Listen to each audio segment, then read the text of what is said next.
Thank you, darling.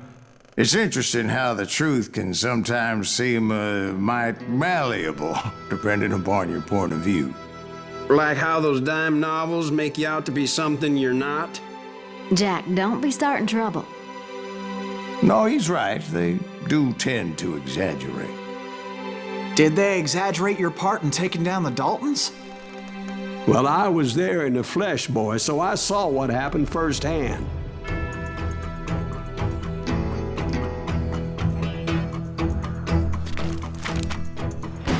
Those Daltons were lawmen once, before they all went bad, robbing banks and trains clear across the territory. Until Coffeyville, of course. I was one of the citizens who took up arms that day. Fighting on the side of right? I did my best, sir. We all did.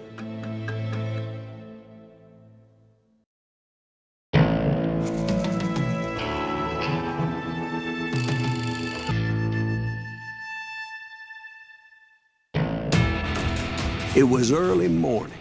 One of my friends was a local gunsmith, and he handed out firearms to anybody who'd take one. You see, the Daltons got it in their heads to rob 2 banks at the same time. 2 banks on the same damn street. He can't stand against the Daltons.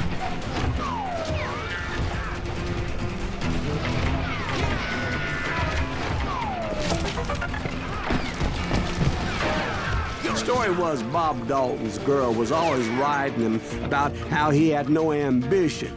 Oh, you're nobody next to Jesse James, she'd say. Finally, the bastard took his brothers to Coffeyville just to shut her up. Right. It's always the woman's fault.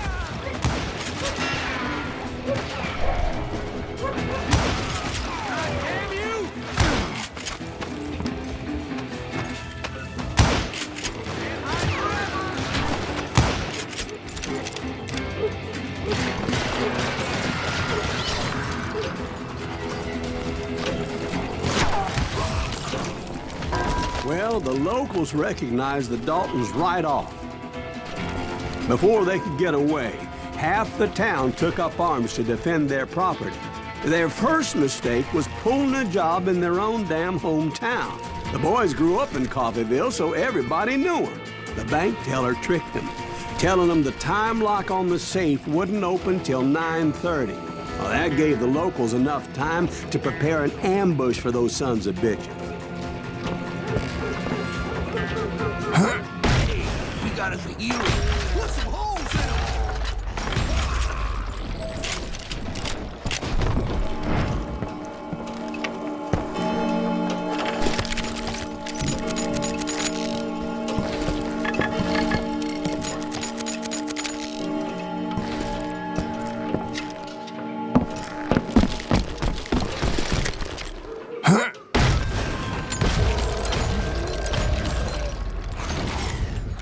The brothers paid dearly for their stupidity, but everybody knows they had it coming. There's more to it than that.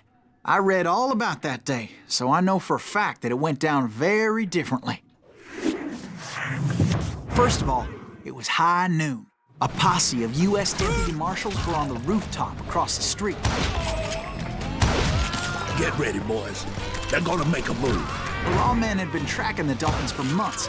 Now they finally found them dead to rights. Among them was a bounty hunter feared by many a lawbreaker. This man had no intention of letting the Daltons slip away. They met an adversary that day who had no fear and offered them no quarter. The marshals tried to get the Daltons to surrender. They'll give up eventually. You just gotta wait the son of bitches out. This bounty hunter knew that the brothers were far too proud to ever lay down their guns.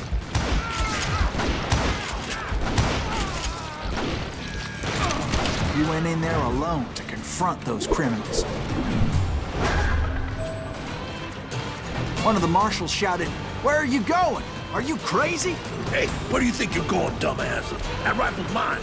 But he paid him no mind.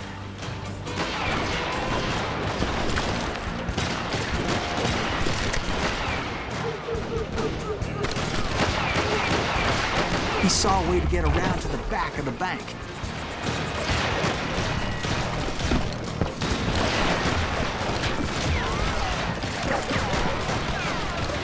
Then he figured out how to hit the Daltons from a direction they weren't expecting.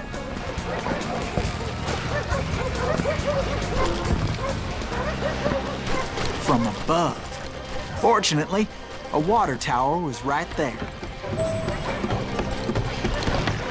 A moment later, he was climbing up a steep ladder, laughing at danger as he did. It was brave men like him who risked their lives to tame this wild country.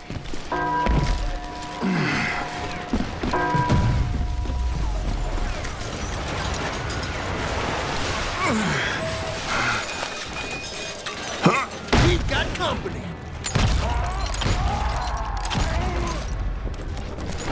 Heroic men like him, who did what other men couldn't or wouldn't to make this country free. Like Jim Bowie and Davy Crockett, who died That defending Silas the Alamo. Greaves? Son of a bitch!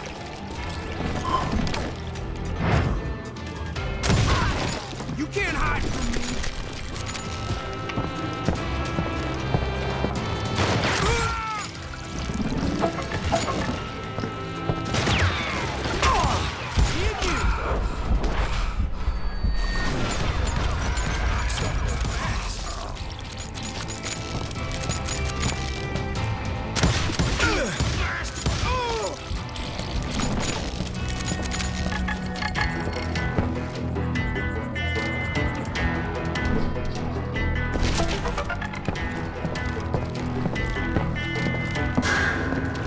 Over there!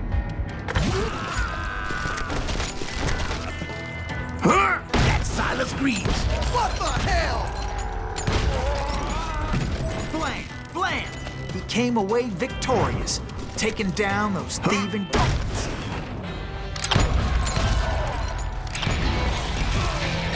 His name was Silas Greaves, and when the dust finally settled, he was the last man standing. Sorry, kid, but that just wasn't the way it happened.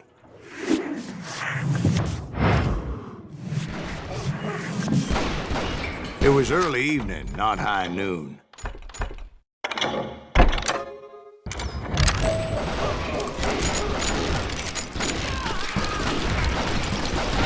I was late to the party, and Coffeyville was already up in arms.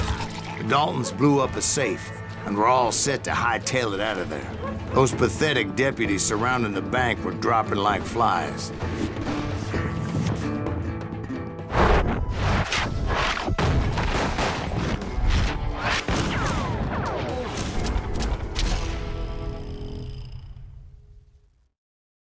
I'd been tracking those jokers for months, waiting for them to do something reckless. And finally, they did. Those scoopered bastards decided to rob 2 banks at the same time in the same town where everybody knew them. But they still had friends in Coffeyville.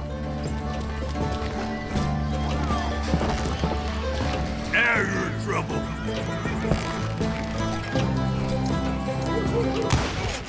You're gonna need a cannon.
those friends came after me like a pack of wild dogs, tooth and nail. They were coming at me from all directions. I caught sight of the Daltons running with the money and didn't want to lose them. Problem was, they knew the town better than I did. To top it off, I found myself in the middle of another shootout entirely. Did the Daltons hole up in somebody's house? No, it was the Smiths out there. They were cousins of the Daltons, and they were shooting at the Browns, who were shooting at the Daltons, which wasn't any surprise, because those two families have been feuding forever. And since the Joneses are related to the Browns, they shot at the Smiths, pissing off the Heimhoffers, whose daughter recently married a Smith. Well, bullets were flying every which way as all the old feuds in Kansas caught fire all at once. There was a hell of a lot of pissed off people in Coffeyville that day. But that's just the way life is sometimes. Shit happens.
The Dalton boys knew I would never give up. Those Daltons weren't the sharpest knives in the drawer, but they always stood together. They set a trap to slow me down and allow at least two of them to escape. The third brother stayed behind to plant me, just in case that trap of theirs didn't work.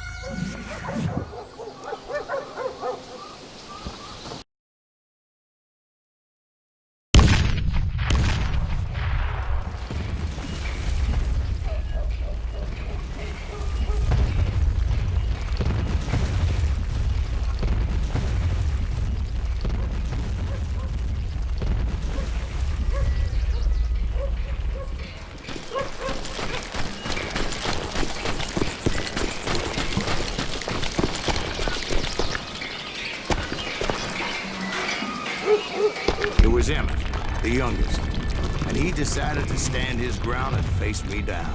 I ain't afraid of you, Silas Greaves. This is where it ends for you. He was determined to protect his brothers, and I understood how he felt. Taking me on all by his lonesome wasn't exactly a recipe for a long life.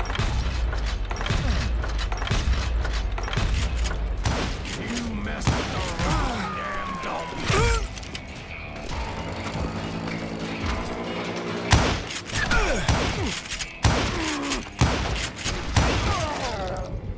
But Emmett Dalton survived the robbery in Coffeyville. He's the only Dalton who did. They say he was shot 23 times. Well, Dwight, who do you think put all those damn holes in him?